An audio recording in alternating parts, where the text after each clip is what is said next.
Well, thank you very much for that introduction, and thank you all for the opportunity to present some of the wisdom that we think we've acquired over the past 23 years in partnership here.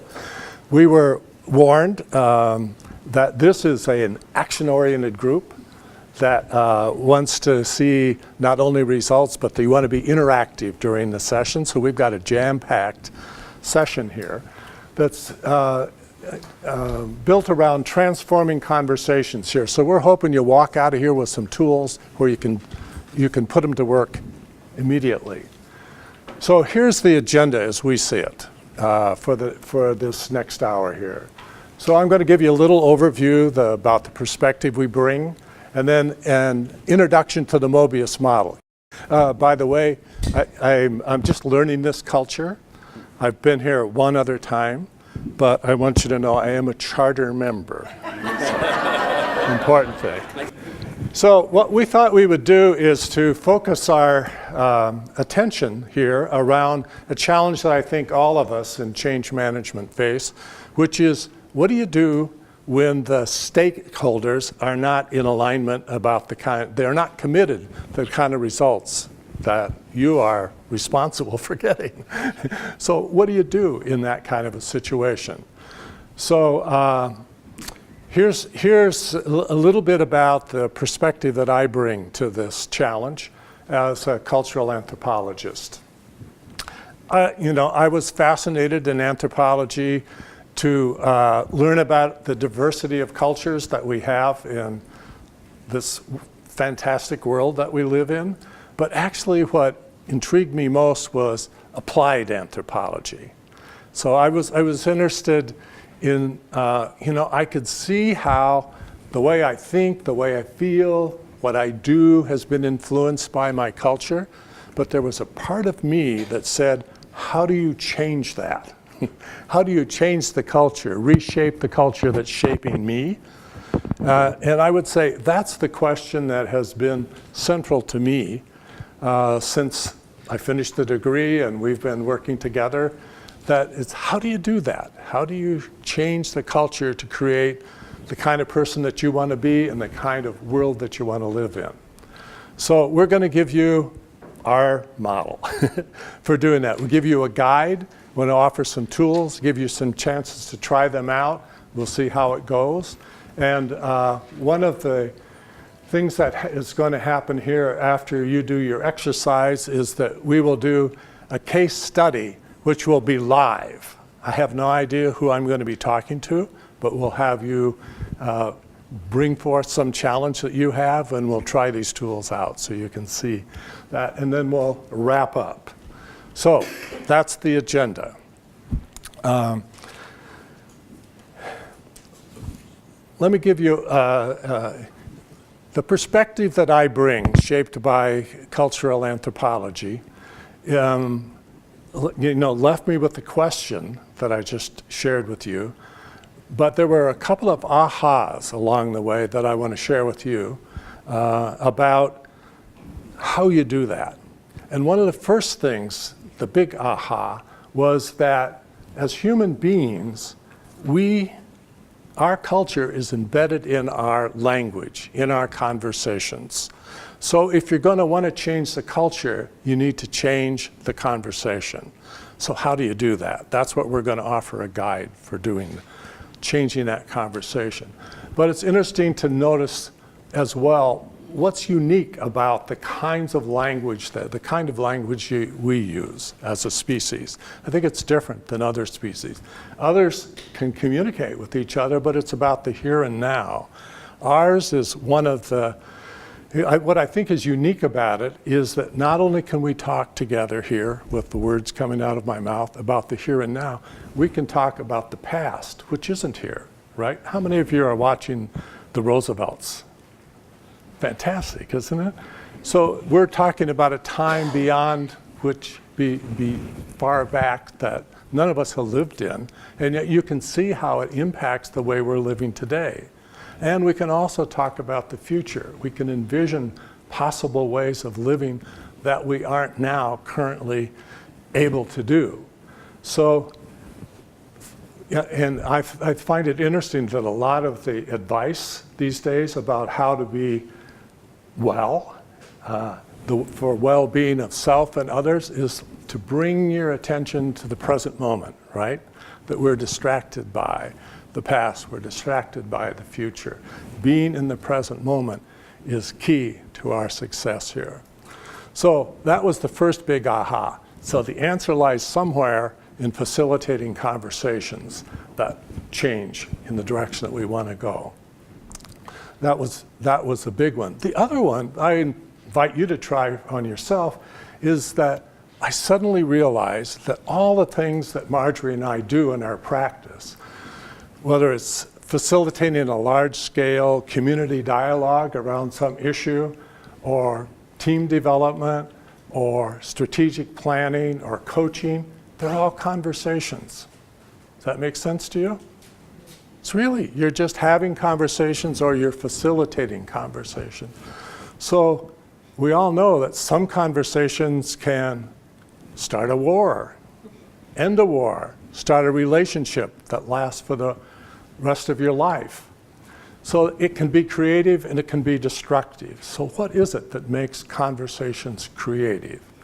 That's where we want to go here, to share you our guide for that and some tools for taking those conflicting conversations among stakeholders and moving them into alignment around commitments to results we all want. So here's what I'd like, before I dive into our guide here, I would like you to think for just a second here about a current challenge you face where you personally are engaged in a situation where either you're in conflict with somebody, you're angry, you're confused, you don't know what to do. Truly, you're stuck, okay? So I want to give you like 10 or 15 seconds to just think about that, maybe write it down, because we're going to return to this and have you work on that in a few minutes here. Does everyone have something like that in mind? I'll give you 15 seconds here to start, and you can finish it up as I continue on.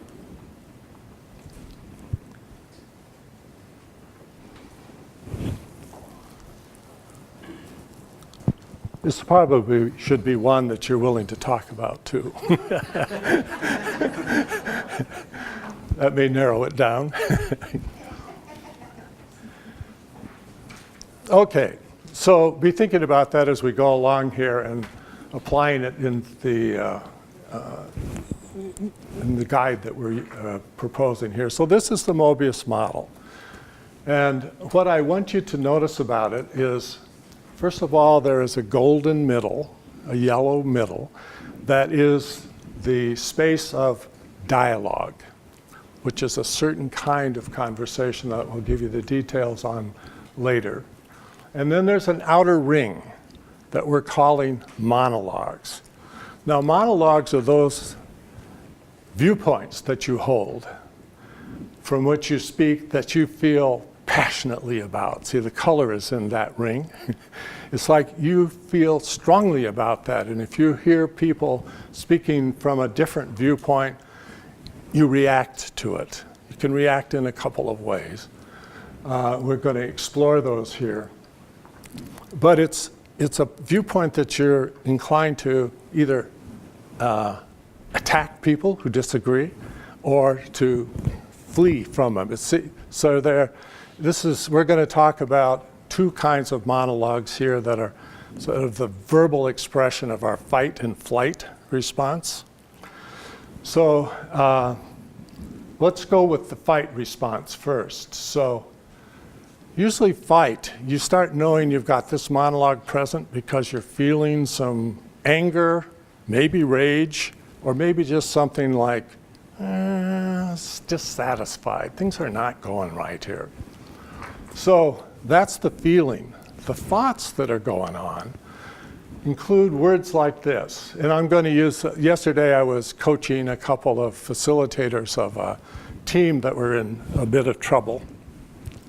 So they were looking for some perspective. And what they said is, they said, well, there's something you need to know, that we got a problem. So they're talking about there's something going wrong here, right? And the problem is that the leader of this team that we're working with, that's the one, that's the trouble,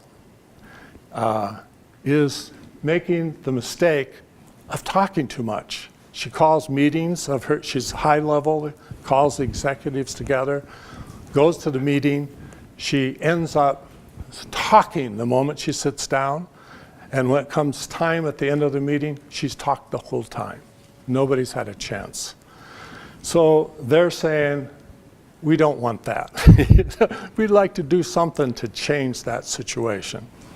So what she doesn't, or what's happening here, the trouble is that there are important things that people have to share with her that they're just not getting. And at a certain point, they just sort of check out. So this is not a very creative meeting. And they're saying, we don't think she understands the impact. We tried to tell her, but she's stuck here. So this is, we would call this a blame conversation. I'm listening to these folks and they're saying, she's the problem. Make sense? The other way that you can go is probably some people in that group are feeling fear. This is the flight response. So they are being quiet, they're not talking. But let me suggest a different kind of source of fear. Let's suppose you're working with somebody who is just been given a big promotion, or they've been offered a big promotion. What may be going on in their head is the same kind of words, the same kind of language, except whereas anger is focused out there as somebody else's fault, this is me. So what they're saying, if it's safe enough to tell you, as their coach, let's say, what they're saying is, I don't think I understand enough to really step up to this challenge. I see trouble ahead, some sort of danger that I'm not able to handle that's going to have results that I don't want. So what I'm looking to do here is to avoid making mistakes so it won't look like it's my fault when things go wrong. Does that work for you? Mapping that? So here's some interesting distinctions here. We call the anger-based dialogue or monologue blame. So when anger is present, the story that you hear is about the past. And the temptation you feel to action is to stop it, or to change things, to control it, to stop something or to make something happen. And on the other side, the flight response here is, it's about the future. It's fear about the future and avoiding some kind of danger that you sense. Okay, so these are the what's wrong kind of monologues that we have. And so the question is, what do you do when you have that going on among stakeholders? You do. They've got angry at each other. They're stuck. Or you can listen to the news about Washington, which is another place where we have stuckness. So what do you do about that? So here's be thinking about that stuck place that asks you to identify here, your story about what's going on, and ask yourself, the first move here is to create mutual understanding. So we have different viewpoints.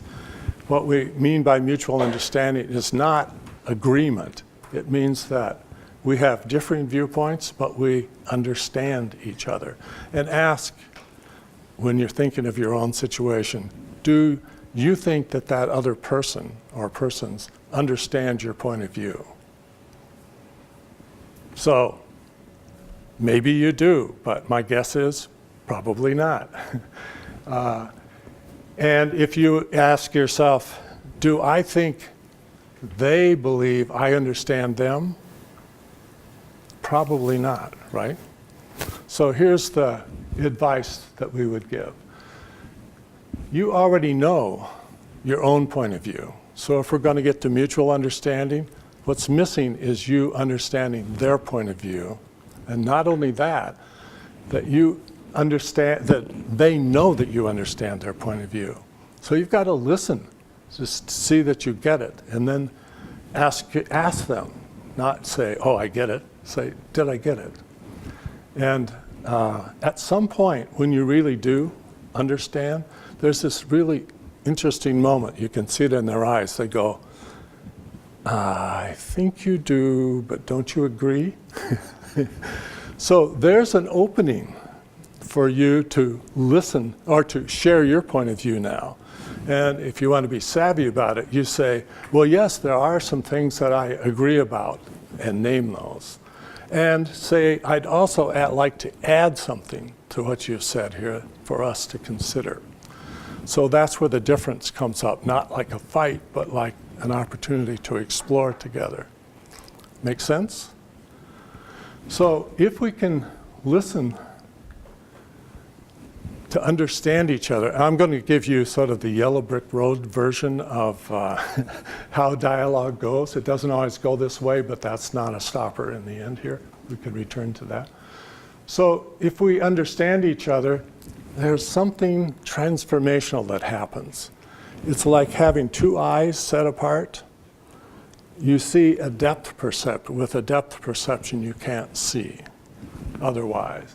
And what you see are some new possibilities. So if you and I have gotten past the rough beginning and we're listening to each other now, I can share with you what I see is possible, what's missing in the current situation that I would like to see. And I could ask you, what would you add? What would you like to see? And if we have other stakeholders, ask you, what begins to be visible is what we want jointly. That's not clear. You can't see that until you've had the conversation to get to mutual understanding. You can't skip that step. And the thing that happens that's also transformational at this point is that if we see that we all want this, then what's the question that comes up? Why don't we do something about this? Should we commit to make this happen, this possibility that we see? We need to make a choice about the goals that we want to have, and we need to put this in time and space, like 6 months from now. What is it you would need to see for you to say, we're making the kind of progress that I would need to see? And values. I heard Brian talking about this at the table, that we need to get the stakeholders aligned about how is it that we want to be in relationship with each other, not 6 months or a year from now, but now and now and now and now. Like, for example, that when we have differences, let's listen to each other, really. Let's get to mutual understanding. And let's go from a shared vision. So, I just want to reflect back here about the sequence so far. If you don't have shared commitment among stakeholders, you can pretty much guess that some of them are thinking that what you're proposing doesn't make sense. It's not possible, or they don't want it. And largely, possibility is missing when people don't believe that you're taking into account their viewpoint. So this is a developmental sequence here. And once we've gotten this alignment, now we're in familiar territory, right? Now we're into project management, where the next question is, how are we going to do it? What kind of strategy we use, what kind of resources, what skills, what understanding do we need, and who and what's going to be responsible for doing what needs to get done. And finally, we need to keep taking a look at what's present, assessing what's present now that contributes to our commitments, and what's missing now that would need to be present for us to say, we made it, we're done. And when you ask more than one person that question, you get more than one answer. So we're back over to the first opportunity here again to have conversation for mutual understanding that'll open up new possibilities. So that's the flow. Okay? Now, one last thing that I want to point to. On the outside, where I'm saying this is the language you hear when you or someone else is in monologue mode, that those words map against the inner qualities that are about relationship. When I'm saying you don't understand or they don't understand, what I'm saying is missing is mutual understanding. When I'm talking about trouble here, danger, I'm really talking about a negative possibility. Hasn't shown up yet, but it might. But what's missing is for us to be clear about what is possible here that we all want. So I won't go around the whole circle here, but the point is that what dialogue does is to bring the past and the future into the present in a way that reveals new possibilities and alignment for collaboration. So that's the big picture here. And we want to offer you an opportunity to take the first step, which is the crucial one, and Marjorie will set up an exercise for that. Here. There it is. Great. Is it on? Don't know. Mm-hmm. Try. Is it on? Yeah. Yes, it is. Yay. So I know that you've all, because you've been in this business for a long time, you know about active listening, you know about mirroring back, but do we do it? And so this is going to be a little practice on listening. And I just want to make a comment about my point of view about mirroring. From my point of view, when you talk about active listening and you say it's mirroring, it sounds like whatever you say, I'm going to bounce it back to you.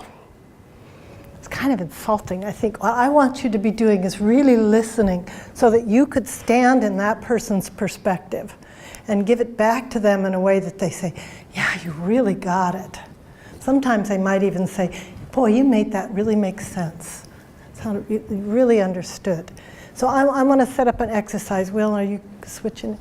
So in pairs, and that means you might have to move around a little, find a partner. So in pairs, somebody's a speaker and somebody's a listener. And I want the speaker to share that story where they're frustrated, they're stuck, they feel a little, things aren't working here, with the listener. And have the listener just get it in a way that they could say it back. And the speaker would say, you got it. Now, we don't have a lot of time. We've got 3 minutes, so you may not be able to tell your whole story. Just, speaker, 3 minutes, and then we'll have the listener say what they hear so far and see how that goes, okay? I'll check in with you and just kind of make a little ding or something in 3 minutes or 4 minutes, and then we'll check back.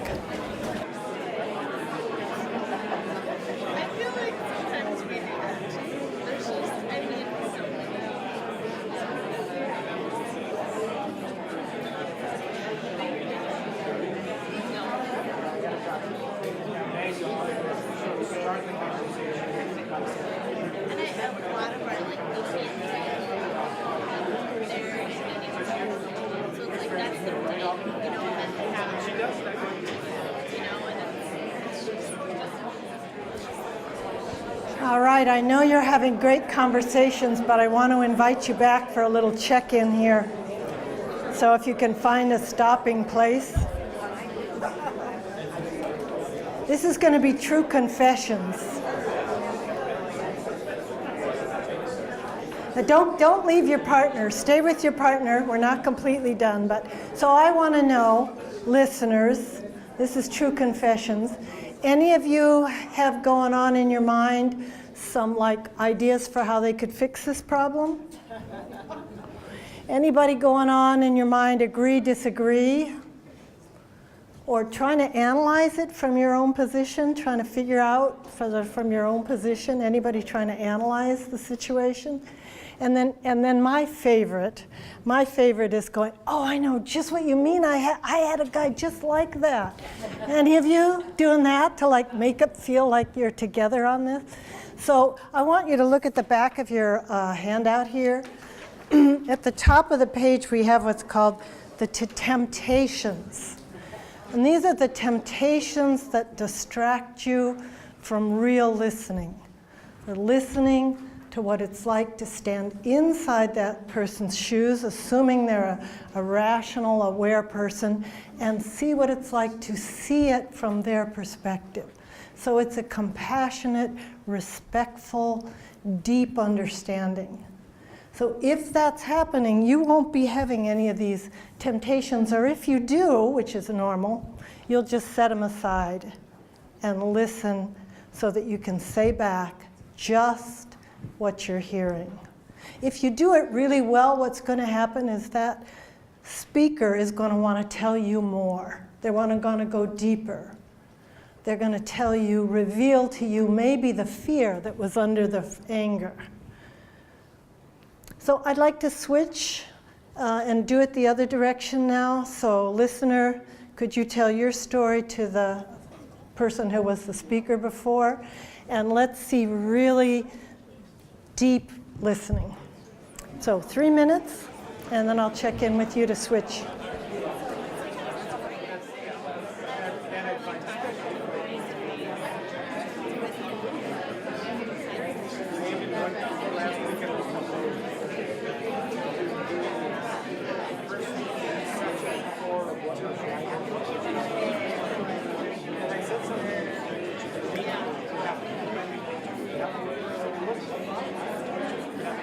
So I hate to interrupt good conversations, and deep listening is one of the best kinds of way to converse, but if you could come to a conclusion in your pairs, and we can check back in with you. It's hard to stop a good listening conversation, I know. So I just want to underline that while we're doing this between two people here, this is the kind of dialogue that can happen in hundreds of people. One of the things we love to do is facilitate large-scale dialogue, where you have stakeholders with real differing perspectives in tables around the room, and you're asking one kind of stakeholder, one perspective, to listen to the other and just deeply get it. And we have had situations where we've had people on the A side of things and people on the B side of things afraid to sit at the same table together. But after listening like that for maybe an hour or so, by the time we hear everybody's perspective, A and B did not want to be separated again into their stakeholder groups, because they said things are happening now. We are really moving now. So that starting with listening is so powerful. So, but what's next? So we're going to do a little case study here, and I'm wondering if anybody here, when they were the speaker, were able to tell the key points of their story in the time you had. You didn't have much time. Was anybody here able to sort of get their key points across? No, it was 3 minutes was kind of short. Anybody here willing to be in dialogue with Will about their challenge and see where it might go next? So assuming we've got some mutual understanding, and Will do the listening again, just to be sure, where would you take it next to identify a positive possibility? Anybody willing to do that here? If not, we'll have to do this theoretically, which is kind of boring. It's better to see it in action. Anybody willing? Hey, all right. Yay. Thank you, Joe. Thank you, Joe. Way to go, Joe. I might regret this. I may too, you know, because we didn't have any idea what this was, who we were going to be talking to, and we've got, not that much time here to get through breakthrough. Yeah, no, What? There's nobody here. Nobody's here. Nobody's here. You guys sit side by side. Ah, okay. So, more like this. So for the rest of you, before we begin here, if you look on the back of the sheet that has the Mobius model on it, there are transforming questions at the bottom. And just, you can be listening for when these show up in my speaking here, because the first part of our conversation will be listening to understand Joe here. And once we get to mutual understanding around that, the question I'll be asking is, because there's going to be some what's wrong in his story here, right? We'll be asking the what's missing question here. So you might want to look at these questions, notice when they're used, and then we can, if we have time here, we'll talk about how to use them as tools in moving all the way to commitment. But we'll see where we go. So tell me, tell me, what is the challenge that you are feeling stuck around? The challenge is in a group that I'm working with, there was a situation where they're basically, an operational group was mandated to get better from an outside source. Yeah. And they were so buried and felt so incapable of doing any work beyond just grinding away at the day-to-day operations. They said, we don't even know what to do. We're not sure where to start. Upper management wasn't. They said, well, we can't wait. We're going to go a different direction. We're going to have the technology people figure out some technology to give to you to make you better, however that might work. And so they just said, you know, these technology people, they've done it before, let them go do it. And so the operation people said, fine, we're too busy anyway, you just go do it. Well, now the technology people have finished most of the stuff and they're ready to start implementing. And now the operational people are saying, oh, whoa, wait, we don't really understand what you're doing. We've got some questions, we have needs that weren't, you know, we don't think have been heard. Yeah. And the technology people are like, well, we can listen to some of this, but we've kind of gone down the road a little too far to start at the beginning. Yeah. And so now we've got a situation where and I'm in the middle. Okay. How do we move forward knowing that we can't reverse the situation? We already know that it's there. We could go back and, you know, bellyache about, well, we shouldn't have done it that way, but we're there. Yeah. And so how do we bring the struggle I'm having is with how do we bring these operational people to the table without, you know, scaring them away, actually allowing some good dialogue about how this is going to be implemented, you know, back out there without a lot of defensiveness occurring. And they're, you know, they're a little angry, they're a little scared. It feels totally out of their depth. You know, they've been kind of working with a technology that's older. Yeah. And so this is a big leap forward. And so you have a lot of people who have not been through technology changes, and there's a lot of fear there. And so we're trying to figure out how to bring them together without totally alienating the operational people even more. Yeah. And trying to get some value out of implementing that technology. Okay. Is that? So, well, that's great. Okay. So, but you're the guy in the middle. I am the implementer, maybe. Okay. And so give me a little bit more about how are you feeling about this situation you described quite objectively. Oh, I'm sure it was very objective. Well, my thoughts are is that, you know, I'm a relatively newcomer, and so I don't know the players that well. And so I know enough to know that there's, disengagement, that there's some fear, and I'm trying to figure out, my thoughts are, how do I even begin the dialogue when they don't really have any groundwork for that without insulting, you know, their intelligence. Essentially, you know, they're good people, they know how to do their job, but they're not really prepared to go through what we're going to ask them to go through. So I'm like, well, can I educate them? Can I, pull them along myself, or how do I begin that dialogue that says I can't do it all myself, so I've got to begin to engage with people around the organization in some way, and they don't trust me either. So I'm an unknown quantity, and so I can't. I'm afraid of going to them and being totally shut out. Yeah. Okay. So Is your perspective, your role in this is you're the guy kind of in the middle, you're new, that given the way things have happened, your responsibility is to do something to bring these operational people into play here. And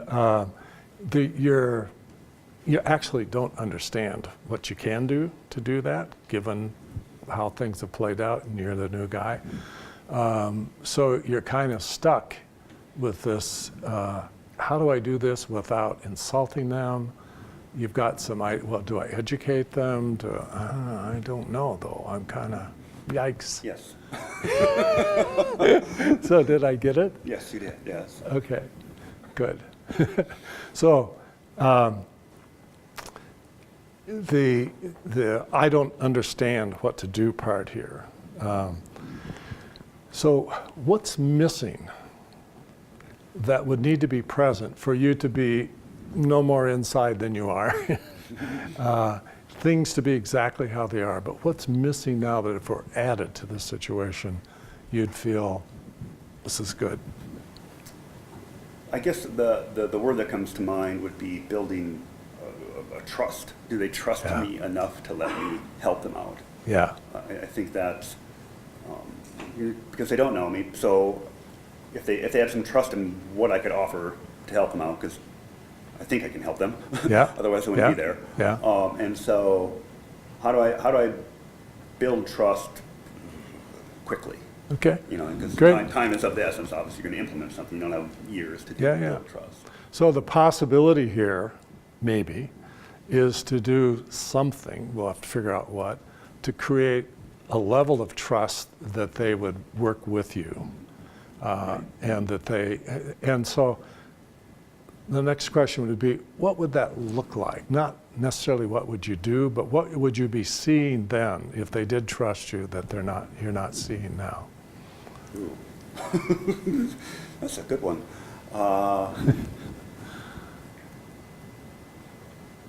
Well, on a fairly basic level, it'd be the willingness to engage. Okay. Currently, there is some difficulty pulling them into meetings or conversations because they're, they don't have time for one, but that's also masked with, Right. But, what value are you giving me? Yes. I don't have any value. So if I could see, it would manifest itself in a willingness to maybe engage a little more proactively or actively instead of just sitting across the table with their arms crossed and waiting for me to finish. Yeah. Okay, so that would be one thing. They'd actually start to engage with you at least on this.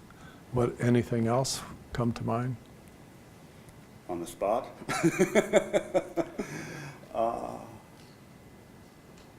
I'm not saying that's not enough. I'm just asking you with that.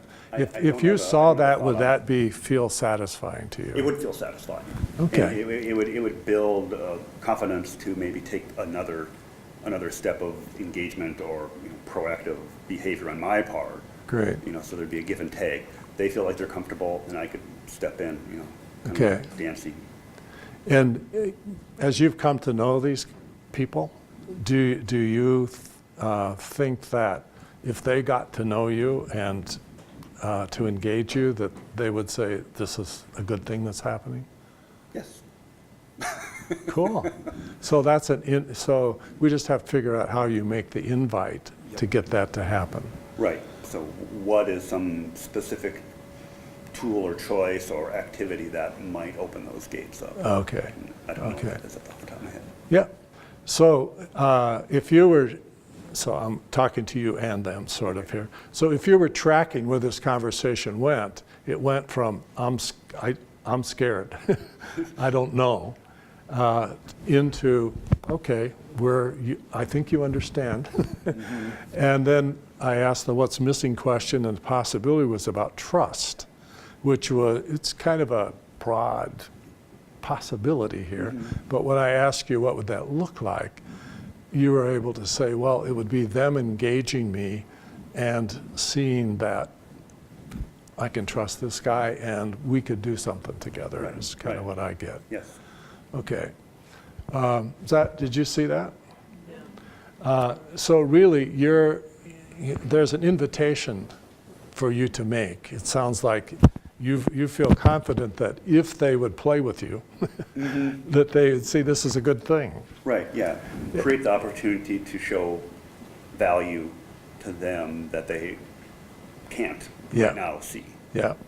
So where we would go next is how do you do that, Yeah. right? So we're into the capability thing. Okay. But just using the Mobius as a framework here, from what you've said is they don't feel heard at all, right? Correct. And do you think they think you understand? I think that they probably don't think that I get Yeah. their position. Yeah. Yeah. And in a sense, you're not sure that you understand their point of view fully either, right? At this point in time, I would say probably don't understand all the Yeah. pieces that they want me to understand. So a first step might be for you to do the listening. Mm-hmm. And it seems to me to acknowledge, hey, I'm kind of new around here and there's a lot I have to learn and I'd really like to be a partner with you in dealing with this thing that's kind We all of have to. landed on you. Yes. Yeah. Does that seem like a possible way to start out? Mm-hmm. Okay. Yeah. So we got all the way down to the next step here. Do now. Right, yes. Yeah, and there's more if we took time, but I think we got to respect that. So thank you very much Thank you. for playing. That was great.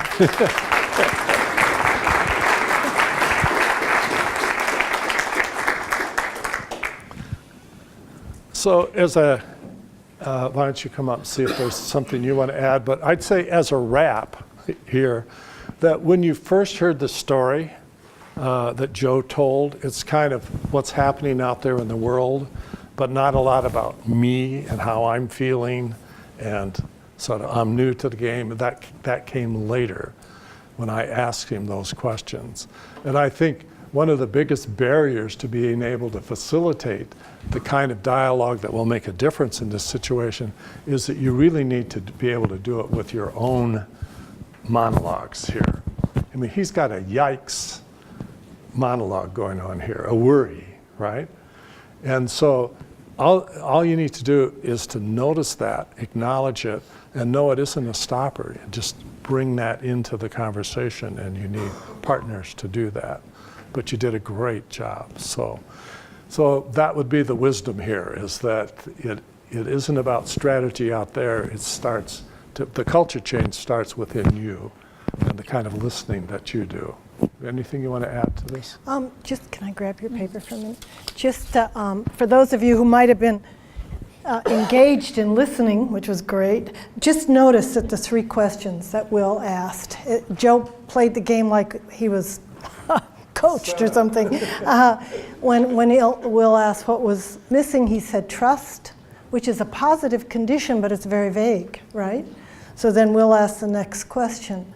So what would that look like if trust were present?